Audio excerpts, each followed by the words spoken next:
ഈശോമിശിഹായ്ക്ക് സ്തുതിയായിരിക്കട്ടെ. ആത്മീയഭോജ്യത്തിൽ ഇന്നും നാം വിചിന്തനം ചെയ്യുന്നത് ഉണ്ണീശോയ്ക്ക് ഒരു ഉമ്മ കൊടുക്കാനുള്ള മറ്റൊരു മാർഗം നമ്മൾ കണ്ടെത്തുകയാണ്.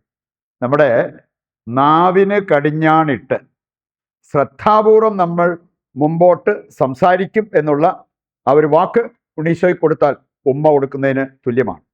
അപ്പം അതുകൊണ്ട് തന്നെ നമ്മൾ ഇന്ന് ചിന്തിക്കുന്ന വിഷയം ഇതാണ്: എൻ്റെ നാവേ ഇങ്ങനെ കൊല്ലാമോ? നമ്മൾ അശ്രദ്ധയോടെ സംസാരിക്കുമ്പോൾ മറ്റുള്ളവരെ കൊല്ലുകയാണ് ചെയ്യുന്നത്. അതുകൊണ്ടാണ് തേജോവധം എന്ന ഒരു പദം നമുക്ക് സുപരിചിതമാണ്. സൂക്ഷിക്കാതെ സംസാരിച്ചാൽ മറ്റുള്ളവരെ നമ്മുടെ സംസാരം കൊണ്ട് കൊല്ലുന്നവരായി മാറാം. ഒരു സ്ത്രീ ഏറ്റുപറഞ്ഞൊരു കാര്യം: എൻ്റെ ഭർത്താവ് ഇന്ന് വരെ എൻ്റെ മേൽ കൈവച്ചിട്ടില്ല, അടിച്ചിട്ടില്ല, കൈകൊണ്ട് അടിച്ചിട്ടില്ല. പക്ഷേ പലപ്പോഴും അദ്ദേഹം പറഞ്ഞുകൊണ്ടിരിക്കുന്ന ഒരു കാര്യം: ഈ പിശാചിൻ്റെ കൂടെയുള്ള ജീവിതം എൻ്റെയും കൂടെ ജീവിതം നശിപ്പിച്ചു. ആ രീതിയിലുള്ള സംസാരം. പിശാച് എന്നാണ് ഭാര്യയെ വിളിക്കുന്നത്. അദ്ദേഹം ഇന്ന് വരെ കരണക്കുറ്റി കൊണ്ട് തല്ലുവോ കൈകൊണ്ട് ശരീരത്തെ അടിക്കുകയോ ഒന്നും ചെയ്തിട്ടില്ല. ചിലരെ സംബന്ധിച്ചിടത്തോളം അതിൻ്റെ ആവശ്യമില്ല, അല്ലാതെ തന്നെ അതിനേക്കാൾ സൂപ്പറായിട്ട് അടിക്കാൻ പറ്റും വാക്കുകൊണ്ട്. ഒരു വചനം നമുക്കെടുക്കാം. പ്രഭാഷകൻ 28:17. അവിടെ പറഞ്ഞിരിക്കുന്ന ഒരു കാര്യമുണ്ട്: നാവുകൊണ്ട് പ്രഹരിച്ചാൽ അസ്ഥികൾ തകരും, നാവുകൊണ്ട് വീഴ്ത്തപ്പെട്ടവർ അനേകര്. ഇതാണ് ഈ വചനം പറയുക. നമ്മള് സംസാരത്തിൽ സൂക്ഷിക്കുന്നില്ലെങ്കിൽ മറ്റുള്ളവരെ അടിക്കാൻ പറ്റും, മുറിപ്പെടുത്താൻ പറ്റും, കൊല്ലാനും പറ്റും. അത് മനസ്സിലാക്കിക്കൊണ്ട് നമ്മുടെ നാവിന് കടിഞ്ഞാണിടാനുള്ള ഒരു തീരുമാനം നമ്മൾ എടുക്കുന്നുണ്ടെങ്കിൽ, നമ്മുടെ നാവിനെ നിയന്ത്രിച്ച് കീഴടക്കാനുള്ള തീരുമാനമെടുക്കുന്നുണ്ടെങ്കിൽ, ഉണ്ണീശോയ്ക്ക് നമ്മൾ കൊടുക്കുന്ന ഒരു ഉമ്മയായിട്ട് അതിനെ കാണുവാൻ സാധിക്കും. ഇതിൻ്റെ വെളിച്ചത്തിൽ ഏതാനും കാര്യങ്ങൾ വചനം ചേർത്ത് നമുക്കൊന്ന് മനസ്സിലാക്കാനായിട്ട് പരിശ്രമിക്കാം. ആദ്യത്തെ കാര്യം, നാവ് തിന്മയോ നന്മയോ ആയിട്ട് പ്രവർത്തിക്കാം. അതിൽ തന്നെ നമ്മൾ സാധാരണ പറയാറുണ്ട്, ഒരു കത്തി അതിൽ തന്നെ നല്ലതോ ചീത്തയോ അല്ല, അതിൻ്റെ ഉപയോഗം എന്ന് പറഞ്ഞ പോലെ നമ്മുടെ നാവ് കൊണ്ട് നന്മ വരുത്താൻ പറ്റും, നമ്മുടെ നാവ് കൊണ്ട് നാശം വിതയ്ക്കാൻ പറ്റും. 2 അധ്യായങ്ങൾ വായിച്ചാൽ ഈ കാര്യം പിടികിട്ടും. പ്രഭാഷകന്റെ പുസ്തകം 28:12. അവിടെ പറഞ്ഞിരിക്കുന്നത്: ഊതിയാൽ തീപ്പൊരി ജ്വലിക്കും, തുപ്പിയാൽ കെട്ടുപോകും. രണ്ടും ഒരേ വായിൽ നിന്ന് വരുന്നു. സുഭാഷിതങ്ങൾ 18:21 വായിച്ചാൽ അവിടെ പറയപ്പെട്ടിരിക്കുന്ന ഒരു കാര്യം ഇതാണ്: ജീവൻ കൊടുക്കാനും ജീവൻ എടുക്കാനും നാവിന് ശക്തിയുണ്ട്. നമ്മുടെ സംസാരം കൊണ്ട് ജീവൻ കൊടുക്കാനും പറ്റും, ജീവൻ എടുക്കാനും പറ്റും. ഇതിലേത് രീതിയിൽ സംസാരിക്കണം, നമ്മുടെ നാവിനെ ഉപയോഗിക്കണം എന്നുള്ളത് നമ്മുടെ തീരുമാനമാണ്. അപ്പോൾ അതുകൊണ്ട് നന്മയോ തിന്മയോ നാവിൽ നിന്ന് വരാം എന്നുള്ളത് ഈ വചനഭാഗങ്ങളെല്ലാം നമ്മെ ഓർമ്മിപ്പിക്കുന്നു. സുഭാഷിതങ്ങൾ 17:27 എടുക്കുകയാണെങ്കിൽ അവിടെ പറഞ്ഞിരിക്കുന്നത്: വാക്കുകൾ നിയന്ത്രിക്കുന്നവൻ വിജ്ഞാനിയാണ്. വാക്കുകൾ നിയന്ത്രിക്കുന്നവൻ. നമ്മൾ ഉണ്ണീശോയ്ക്ക് കൊടുക്കുന്ന ഒരു വാക്ക്, ഒരു വാഗ്ദാനം, അതൊരു ഉമ്മയായി മാറിക്കോളും. എൻ്റെ വാക്കുകൾ ഞാൻ നിയന്ത്രിക്കും, എൻ്റെ സംസാരം കൊണ്ട് ഞാൻ മറ്റുള്ളവർക്ക് നന്മ ചെയ്യും, ജീവൻ പകരും. ഈ ഒരു തീരുമാനമെടുക്കാൻ സാധിച്ചാൽ അത് വലിയൊരു നേട്ടമായിട്ട് നമ്മുടെ ജീവിതത്തിൽ മാറും, നമ്മുടെ കുടുംബത്തിൽ മറ്റുള്ളവർക്ക് അതൊരു അനുഗ്രഹമായി മാറും. രണ്ടാമതായിട്ട് നമ്മൾ ചിന്തിക്കുന്നത്, നാവ് കൊണ്ട് നാം ചെയ്യേണ്ട ഒരു പ്രധാനപ്പെട്ട കാര്യമുണ്ട്: ദൈവത്തെ സ്തുതിക്കുക. നമുക്ക് ഒരു നാവ് ദൈവം തന്നിരിക്കുന്നത് എന്തിനു വേണ്ടിയാണ്? അധരം ദൈവം തന്നിരിക്കുന്നത് എന്തിനു വേണ്ടിയാണ്? വചനം നമ്മെ പഠിപ്പിക്കുന്നുണ്ട്. പ്രഭാഷകൻ 51:22 എടുത്താൽ: കർത്താവ് എനിക്കൊരു നാവ് തന്നു, ഞാൻ ആ നാവ് കൊണ്ട് കർത്താവിനെ സ്തുതിക്കും പ്രകീർത്തിക്കും എന്ന് പറയപ്പെട്ടിരിക്കുന്നത് ഇവിടെ നമ്മൾ കാണുന്നു. ആ നാവ് ഉപയോഗിച്ച് അവിടുത്തെ ഞാൻ പ്രകീർത്തിക്കും.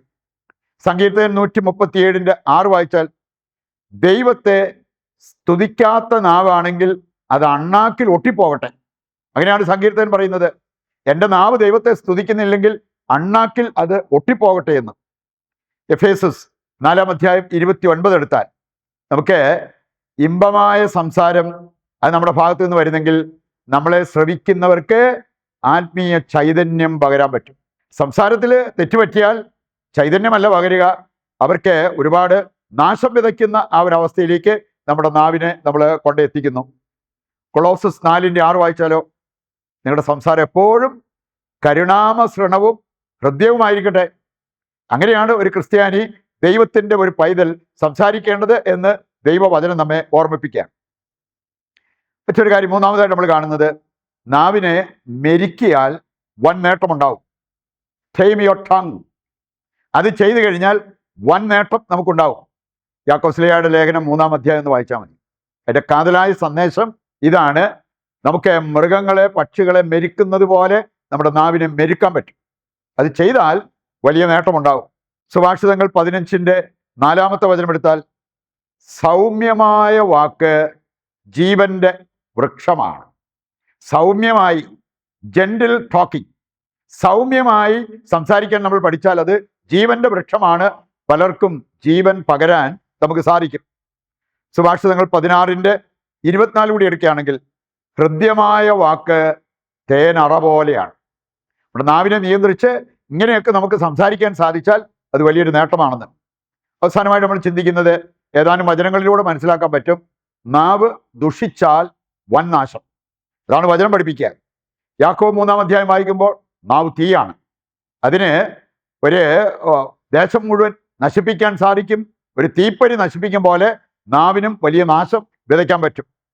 സുഭാഷിതങ്ങൾ 12-18-ാമത്തെ വചനം എടുത്താൽ, വീണ്ടും വിചാരമില്ലാത്ത വാക്ക് തുളച്ചു കയറുന്ന അസ്ത്രം പോലെയാണ്. ഇന്ന് ചിലരുടെ സംസാര രീതികൾ അങ്ങനെയാണ്. അതുകൊണ്ട് തന്നെ മറ്റുള്ളവരെ, കേൾവിക്കാരെ, കൂടെ ജീവിക്കുന്നവരെയൊക്കെ ഒരുപാട് വേദനിപ്പിക്കുന്ന അവസ്ഥ. സുഭാഷിതങ്ങൾ 15-4 വായിച്ചാലോ, വികടമായ വാക്ക് മനസ്സ് പിളർക്കും. വികടവാക്ക്.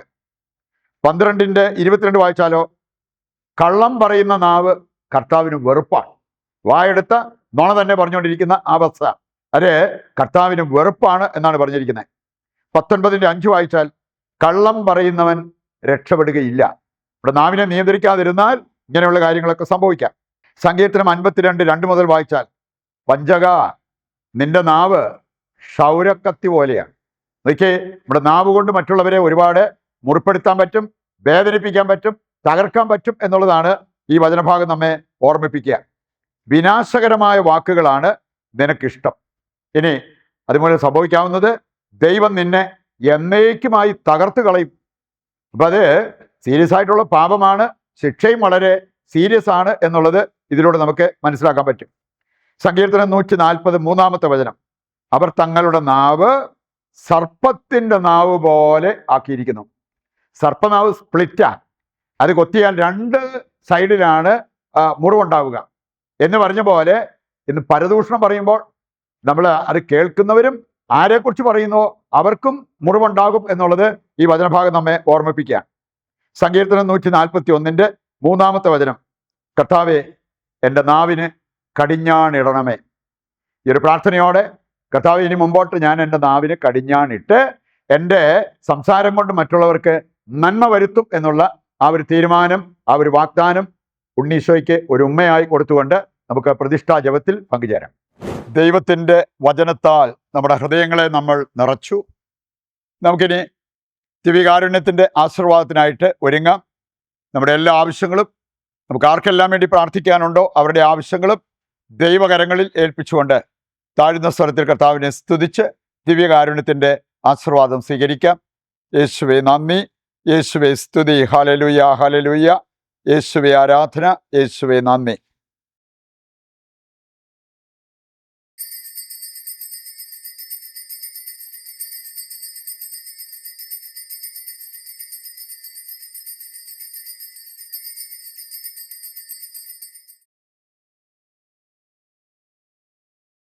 പരിശുദ്ധ പരമ ദിവ്യകാരുണ്യത്തിന് എന്നേരവും ആരാധനയും സ്തുതിയും പുകഴ്ചയും ഉണ്ടായിരിക്കട്ടെ. മറ്റൊരു എപ്പിസോഡുമായി നാളെ വീണ്ടും നമുക്ക് ഒന്നിക്കാം. ദൈവം നിങ്ങളെ സമൃദ്ധമായി അനുഗ്രഹിക്കട്ടെ.